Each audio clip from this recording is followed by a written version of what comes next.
je voudrais rappeler ce qu'est étymologiquement la spéculation.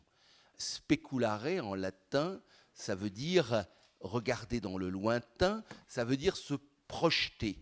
À partir du moment où ma seule certitude est que demain sera différent d'aujourd'hui, je suis obligé d'anticiper, donc de me livrer à une spéculation qui peut être une spéculation intellectuelle, mais qui, au fond, va m'engager dans la relation que j'ai au lendemain.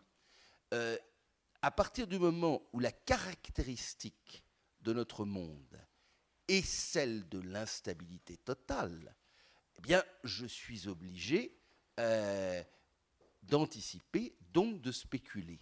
Moi, je dis toujours à mes étudiants, la grande différence entre eux et moi, c'est que moi, effectivement, au début des années 70, je reprends cette image, quand j'allais me coucher, je savais que le lendemain matin, je trouverais exactement au même prix le dollar, les taux, le pétrole et même le blé sur le marché européen, puisque nous étions à l'époque dans la politique agricole commune.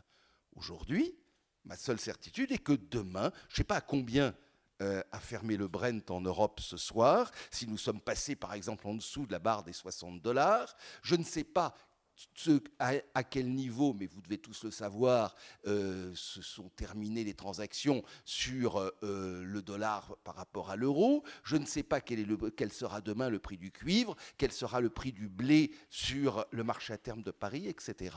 Donc, je suis dans un univers totalement instable. Et par essence, cet univers instable est spéculatif. Ce qui est clair, c'est que tous ceux qui, dans la chaîne du produit physique, portent un risque, ont besoin, d'une manière ou d'une autre, de gérer ce risque, éventuellement de le céder à des gens qui, eux, vont en faire leur métier et vont venir jouer sur ces marchés. Et donc, la fonction, et c'est un petit peu parce que cette spéculation, c'est d'ailleurs, je crois, le premier papier de Pierre Delauzin dans le supplément de banque est assez intéressant. C'est bien parce que on ne pouvait pas laisser uniquement aux acteurs physiques, dans la mesure où il n'y avait pas suffisamment de liquidité sur le marché, que dès la fin du 19e siècle, à Chicago en particulier, on a élargi à d'autres intervenants. Ces autres intervenants, c'était des financiers. Enfin, des financiers, tout le monde. Ces financiers, en réalité, qu'est-ce que c'est? C'est vous et moi, au travers de nos caisses de retraite, de nos compagnies d'assurance, etc. Des gens chargés de gérer nos pépettes et donc essayant de trouver un équilibre, je dirais, dans leur allocation d'actifs. Ça a toujours existé. Il y a eu souvent, historiquement, sur les matières premières, des spéculateurs individuels,